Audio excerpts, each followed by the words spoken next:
Good afternoon, Ghana. It's 12 o'clock. Time to reach for mobile water. Mobile water, unique in every way.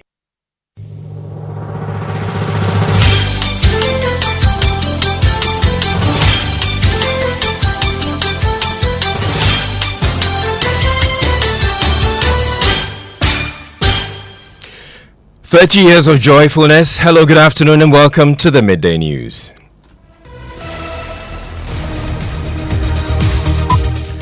The Midday News is live on Joy 99.7 FM and Hits 103.9 FM here in Accra. We're on Love 99.5 FM in Kumasi and worldwide at myjoyonline.com. We're also live in all 16 regions of Ghana via various affiliates, live on X Spaces and Facebook. The Midday News is supported by Petrosol Platinum Energy, energizing dreams. Coming up, intermittent power supply expected to worsen as independent power producer Car Power threatens to shut down its plant in 7 days over an outstanding $371 million debt. Yesterday, I received a letter from Car Power. They are threatening to shut the plant in 7 days. Why? Unpaid bills that we inherited. We've been trying every way we can to engage them so that they will give us some briefing space. But they simply will not budge. We'll hear from the Energy Minister, who is assuring government is working round the clock to resolve the situation and keep the lights on. Also, this afternoon, TUC says organized labor is deeply concerned about the president's decision to suspend Chief Justice Tokonu, urging him to hasten slowly. Organized labor has been following events surrounding your suspension of the Chief Justice. We have read bits and pieces of the petition seeking the removal of the Chief Justice. Mr. President, organized labor is gravely concerned about this development.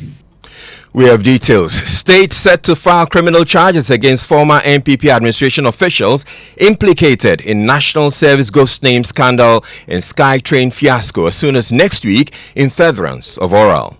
In respect of the SkyTrain matter, we have completed investigations and will be filing charges hopefully next week. Now, the investigation in the National Service ghost names scandal has also progressed well, and we will be filing charges against some of the persons involved from the first week of May. We have details, plus the state's offer of immunity deals to individuals who provide actionable information leading to the successful prosecution of those the state deems the actual criminals. So if you are a whistleblower, you know of any crime that has taken place, please come. Even if you are marginally involved, I'm prepared to cut a deal, and then we can deal with the actual criminals.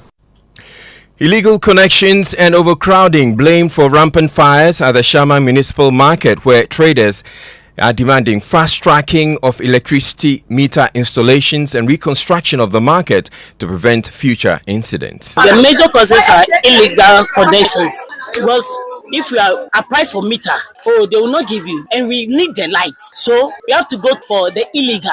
They should give us meter. If we apply, they should give us and fast. We have more as nearly 100 victims of the recent fire are yet to recover from the tragedy. And later in the bulletin, for Throwback Thursday, we'll put a spotlight on some of the massive Ghana and Nigeria music collaborations we've had over the years.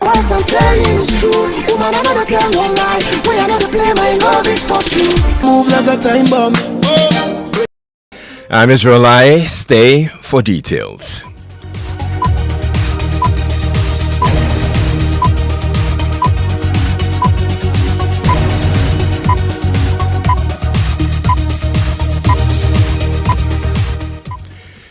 The Trades Union Congress TUC says it is deeply concerned about President John Mahama's decision to suspend Chief Justice Gertrude Tokonu. The CJ was suspended nearly 2 weeks ago after a prima facie determination was made with respect to 3 petitions seeking her removal.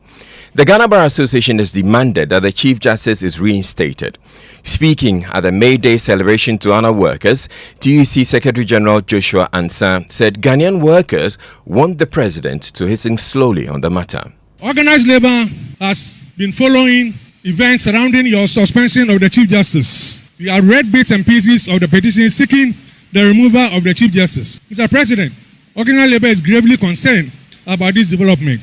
Mr. President, this process you have just begun set the country and our democracy on dangerous slippery slope from which we may not recover. We advise, Mr. President, that you hasten slowly and cautiously on this matter. Your decision on this matter will be consequential for our democracy. President John Mahama did not respond to the appeal by the TUC Secretary General, but assured workers of his commitment to their welfare, promising timely salary payments and strong occupational health and safety policies. He emphasized prudent management of public resources and pledged to continue working to improve wages across all sectors. I've taken note of the issues raised by my brother and comrade Joshua Ansah, General Secretary of the TUC, on the long-standing and inequitable disparity in public service wage structure. And this is the reason why, as part of the Constitution review process, attention will be paid to the establishment of a permanent independent emolument commission that will determine a fair and equitable public service wage structure so that we can bridge the unacceptable gap between the conditions of service of Article 71 office holders and other sections of workers within the public sector. I know that morale in the workplace is more than just a matter of salary. It is about dignity, it is about fairness, it is about opportunity and trust. It is about the feeling that your labor is recognized and that your voice is valued and your future is secure. And that's why I'm committed not only to improving conditions of service, but also to restoring hope and confidence in the Ghanaian workforce. John Eustace at Dobiasari spent time with traders at the Malamata market and drivers at the Agboglushi lorry station, celebrating them and honoring their contribution to the nation. What on Keke Drobe how many years? My son 5 years. My background back home and there they share my family members. Any me anga same. Na debia tell me now sorry. Tama me nyimu de na me sorry be 4:30. My sia na ma 5 food me sorry 6:37. That's Priscilla. She sells spices things. So she says before she got pregnant, she was coming to the market 4:30, 3:30. I mean, she was coming to market at dawn. Me started on adewa na me sha on adewa ha che yie pa. Me to me sole 12 anajo. E ko fie nyumre be 10. Me to me sole 1. Me to me sole 2. Time bia me to me sole. Pacho body ni kokona na waton sa banche body ni abe eno ana me mama ni yeye wa na mama efim na aka me nti eno ana me. And how long have you been driving? For 45 years now. Wow, it means you must really love the job. I think it's my hobby and my destiny. So I think I feel proud when I'm driving. Adobiasari in an interaction with traders at the Malamata market and drivers at the Agboglushi lorry station. This afternoon, the intermittent power outages many communities have endured in recent weeks may worsen in the coming days as one of the country's key generators of electricity, Car Power, issues a 7-day ultimatum to government to pay up more than $370 million owed it, or it will shut down. Car Power, with its dependable capacity of 450 megawatts, contributes significantly to the national electricity grid. The energy sector is currently saddled with more than 80 billion cedis in debt, which government is struggling to pay. Speaking to Evans Mensah on PM Express Wednesday, Energy Minister John Jinapor explained things could get worse if government is unable to pay the independent power producer. Today, the sector debt, in terms of what we call total energy sector debt, is over 80 billion. So you're talking of 80 billion. And it's mountain. If we do not take time, one day the power sector will collapse. Yesterday I received a letter from Car Power. They are threatening to shut the plant in 7 days. Why? Unpaid bills that we inherited. We've been trying every way we can to engage them so that they will give us some breathing space. But they simply will not budge. And as you can see, these are the debt portfolio. Asogli 297 million. That's what Senate 220 million. Yes. Send Power 423 million. Car Power, 371 million. If you add all of them, 1.7 billion US dollars. That's what we've inherited. And how much of this have you paid since you took it? So far, we've paid NGAL some money. I think we've given them about 30 million. We are meeting Car Power on the 2nd with the finance minister to see if we can get some money for them. We've paid WAPCO some money because when we came, they had blocked part of the pipeline. They've opened it. And as a new government, you need to mobilize resources. They've even drawn down on the World Bank guarantee, the partial risk guarantee of 500 million. Already? It's been drawn to 50 million. When was that withdrawn? It was withdrawn before we took office. The Energy Minister says he accepts full responsibility for the current erratic supply and will fix the situation. Naturally, people want to see the lights on, which is expected. And so that is one of the major problems. And it's something we inherited as well. In fact, as far back as December, when we were about going into the election, and that was the last month of the MPP administration, they were shedding about 500 megawatts of power. And if you look at the whole of 2024, virtually every month, not virtually, every month, there was load shedding. To the extent that, it got so heated that the minister came under fire. And so I'm aware of that. And so these few days, because of the rains and other things, as the system gets a bit unstable, you also come under heat. And as minister, even when ECG commits a mistake, nobody knows the ECG MD. When the PURC commits some mistake or they do something, nobody even knows who the executive secretary of the PURC is. And so legitimately so, the people of Ghana would always hold the minister responsible. And I take full responsibility for that by extension. As minister. Meanwhile, on the controversial private sector participation in ECG's operations, the Energy Minister has rejected claims government is selling the power distributor. John Jinapo explained Cabinet has instead approved a concession model to bring in private sector efficiency in the revenue collection aspect of ECG's operations. We've gone to Cabinet. Cabinet has chosen the option of concession. We are not selling ECG, and let me put this on record. So that decision has now been made? It's been made. We are not selling ECG. Far from that. And so ignore the misinformation, ignore the misconception. Cabinet has taken a definitive position that we require some level of private sector participation, but not to sell the company outright. So what are we talking about? And I try to put it simple. ECG will remain the holding company. So ECG has this room as ECG operational area. They divide into 4-3. Ruling company, you take one. Yours is to manage that sector or that geographical area. At the end of the month, we check how much power came to you. Just hypothetically, maybe 20 megawatts. And so we check the gigawatt hours that you consumed. And we say that this is the price. Pay us. You pay ECG.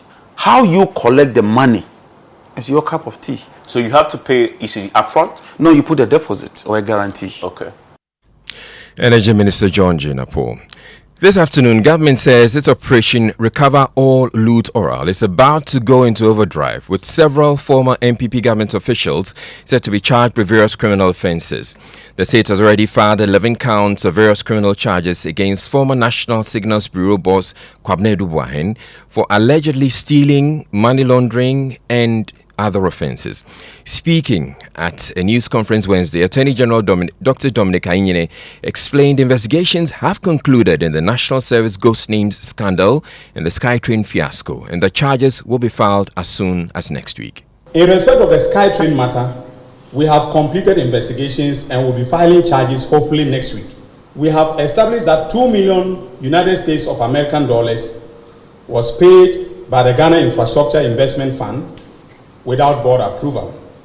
The only persons who knew and acted on the payment were the former CEO, Mr. Solomon Asamoah, and the former board chairman, Professor Ameyao Ekumfi. Both will be charged next week. The docket's ready. We know the charges we are filing against them, so they will be charged next week. Some of the board members have offered to testify as witnesses for the prosecution, and I am considering their offers. Now, the investigation in the National Service Ghost Names scandal has also progressed well, and we will be filing charges against some of the persons involved from the first week of May, also, in a few days' time. Other matters such as National Cathedral, mathematical sex, senior high school Wi-Fi are also nearing completion, and dockets are being prepared for prosecutions to begin. On the former Signals Bureau boss, the Attorney General announced state investigators have uncovered new allegations of corruption tied to him in the Signals Bureau's provision of secured internet services to the Ghana Water Company Limited. The Attorney General explained Ghana Water's payment of nearly 63 million cedis for those services were diverted into bank accounts of Mr. Edubuahen's private companies. Our diligent investigation team came across yet another scheme hatched by Mr. Edubuahen this time involving Ghana Water Company Limited. This criminal enterprise involved the purported provision of secured internet services to Ghana Water Company Limited by the erstwhile Bureau of National Communications, now National Signals Bureau. The contract documents showed that Ghana Water was to pay BNC, that is the national BNC, the sum of 650,000 Ghana cedis every 2 weeks for secured internet services from BNC, that is the Bureau of National Communications. However, for purposes of the payment, Kobina Idubuahin provided the account details of his company, BNC Communications Bureau Limited, to Ghana Water, which religiously paid for the internet services. In other words, every 2 weeks when 650,000 Ghana cedis of money from Ghana Water left the bank accounts of Ghana Water, instead of going to the National Signals Bureau account, it went to the account of a company known as Bureau of National Communications, owned by Kobina Idubuahin and his wife. Attorney General Dominic Ayine also announced that his office is offering immunity deals to individuals who provide actionable information leading to the successful prosecution of those the state deems the true criminals. He's calling on all marginal participants in serious crimes against the state to come forward to help successfully prosecute, convict, and imprison the main criminals. Oral is not just about accountability. Oral is also about recovery.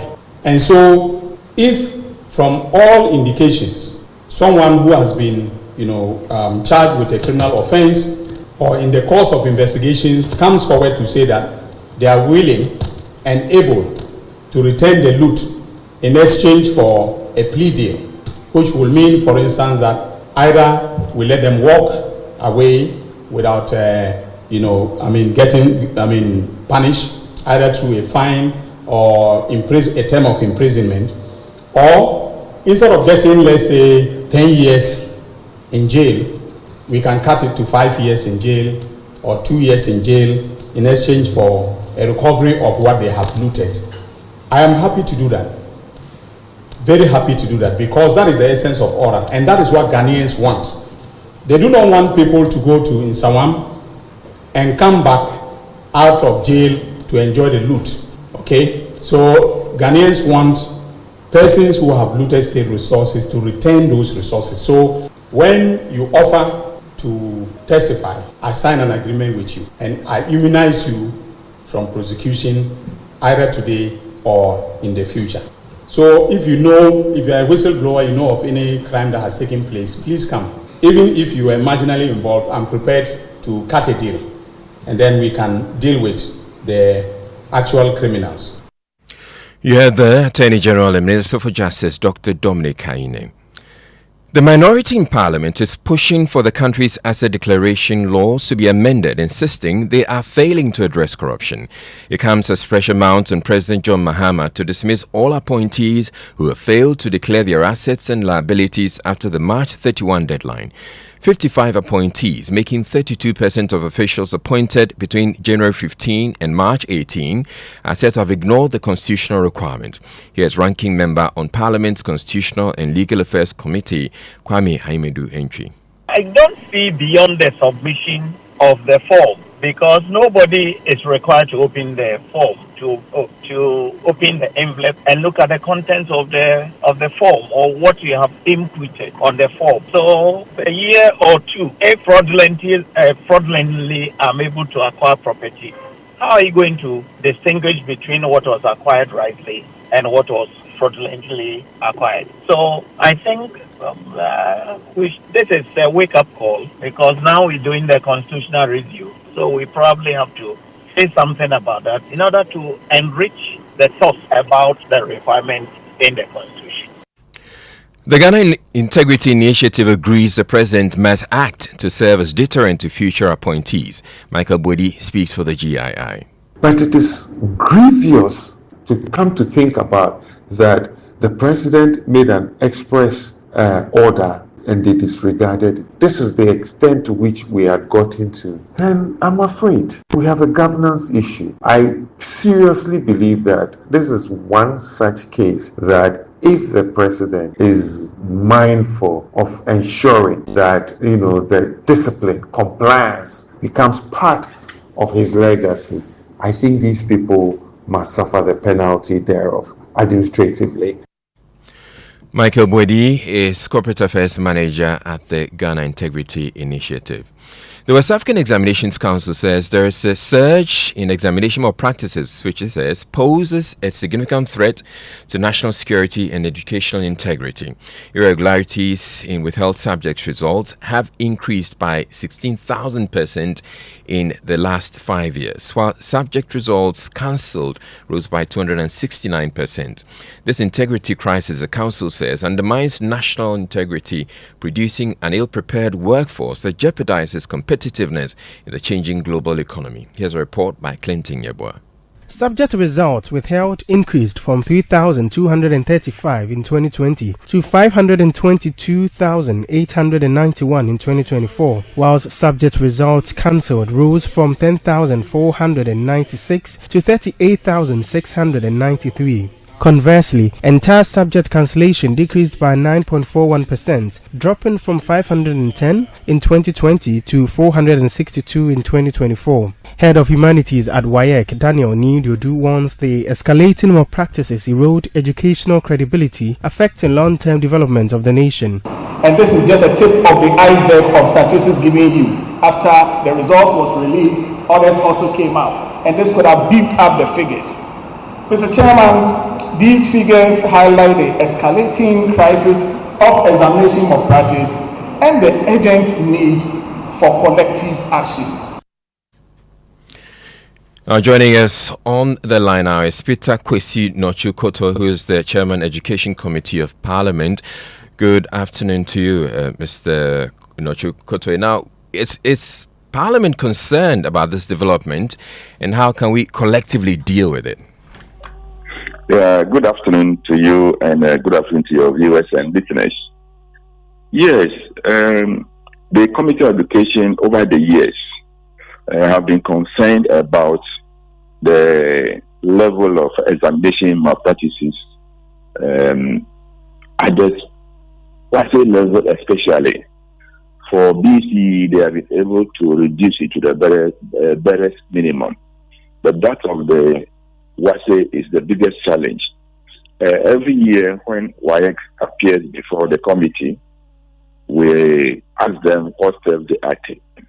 They elaborate their steps, but at the end of it all, we realize that the pattern is still there. The examination malpractices have been taking different dimensions, especially with this AI and other social media activities. What we can do as a nation is, number one, to make sure that those who are involved in these examination malpractices, when they are arrested, in fact, the penalty should be deterrent enough so that others will not think of doing it. Those who are involved, even if they are teachers, parents, whoever, should be severely dealt with. But the punishment regime that we have now is not deterrent enough. So they do it, and then they are punished, and they go back, and then another time they do it again. Then again, schools that are involved should be sanctioned. I know there are some examination centers in some regions in this country. They prevent WAEC officials from entering the premises during the examinations. And I think these schools, they should be blacklisted. They shouldn't be sentenced for examinations any longer. But these things are not taking place. They will tell you where do they take the candidates. You have to travel long distances and all those things. That shouldn't be the excuse. Now, Mr. Nochu-Koto, has Parliament taken any steps yet to ensure that the sanctions regime that you talk about have become more stringent?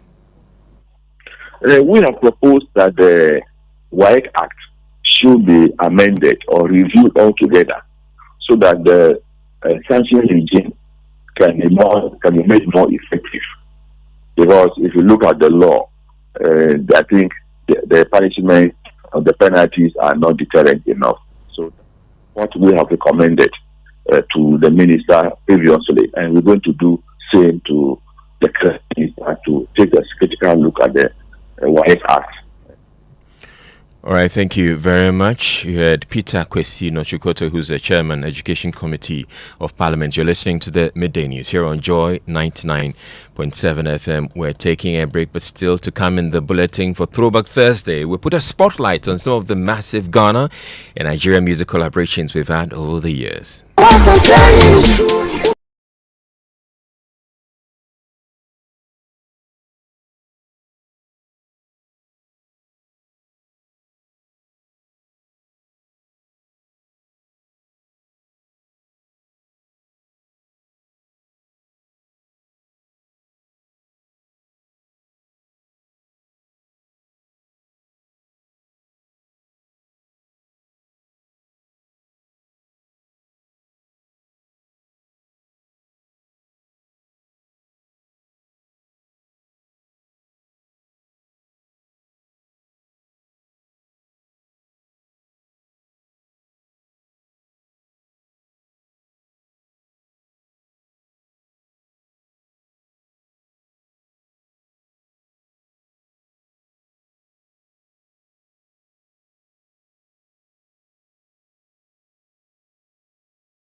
Head to the Shaman Municipal Main Market, where illegal electricity connections fueled by delays in the installation of ECG meters and severe overcrowding at the market have been blamed for repeated fires. Victims of the most recent blaze say they are still struggling to recover, having lost hundreds of thousands of cedis with no compensation from authorities. They are now demanding a complete overhaul of the market to prevent future disasters. Carlos Coloni visited the market and asked us report. The first, market management member Celestina Haji blames the recurring fires on illegal connections and overcrowding. The major causes are illegal connections, because if you apply for meter, they will not give you, and we need the light, so you have to go for the illegal. You get about 6 or 7 illegal connections. 10. We have the access, but the women block it. The women at the roadside, they all have shades in the market. If they sack them, they will get there. They will go there and go and pay money. They will leave them. They will come again. It affects us a lot, because if we have disaster in the market, if the fire service are coming, they will not get road. Celestina Haji, however, urged ECG to speed up meter access. They should give us meter if we apply. They should give us in fast. The assembly should take action. The newly nominated municipal chief executive for Ashaiman, Freeman Chekbo, has, however, assured the market women of his firm commitment to modernizing the market. When Ghana and Nigeria team up, it's not just music, it's magic. From jollof wars to jam-packed collabs, these two West African powerhouses have been cooking up hits for decades. And for this Throwback Thursday, we're throwing it all the way back to some Ghana-Niger musical moments that had the whole continent grooving. My colleague Jacqueline Asamoah and Suma Yeboah has more in the following report.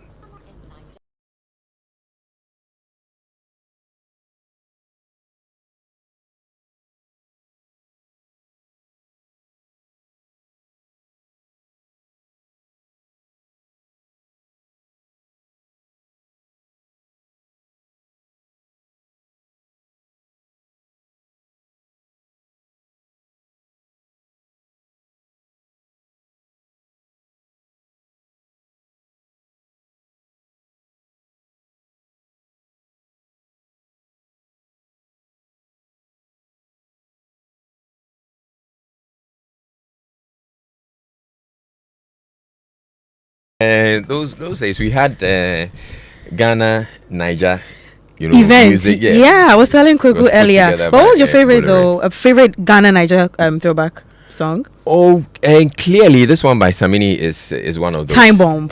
Yeah, Time Bomb is one good. of those. And then there was one to R2B's had another one. Slow Down. Was it Slow Down? Yeah, it was Slow Down. And Wandy Coke. It was another Kiss Your Hands and a lot of old songs there. Yeah. What's trending on social media? Well, a lot is trending on social media. Midday, hashtag Workers' Day, Labor Day, all trending on social media, especially X. A lot of people all over the world sharing their heartfelt messages to every worker out there. So from us to everyone listening to us right now, happy Midday, happy Workers' Day to everybody there. But then away from that, we have the AG also trending after the press briefing yesterday. A lot of people sharing their thoughts on that, especially the bit that he spoke about A+. Okay. A lot of people sharing their thoughts on that. Let me read a few comments before we go. Now, Abra says that until he sue or A+ apologizes, the allegations remain. And Skilal says that, do you think this banter is necessary, especially when it involves the Attorney General? So everybody out there sharing their thoughts on this conversation. And X definitely loves banter. Yeah. All right, but thank you very much with what's trending on social media. And that's it for the Midday News here on Joy 99.7 FM. My name is Laryea. Thank you very much for listening. Have a wonderful May Day.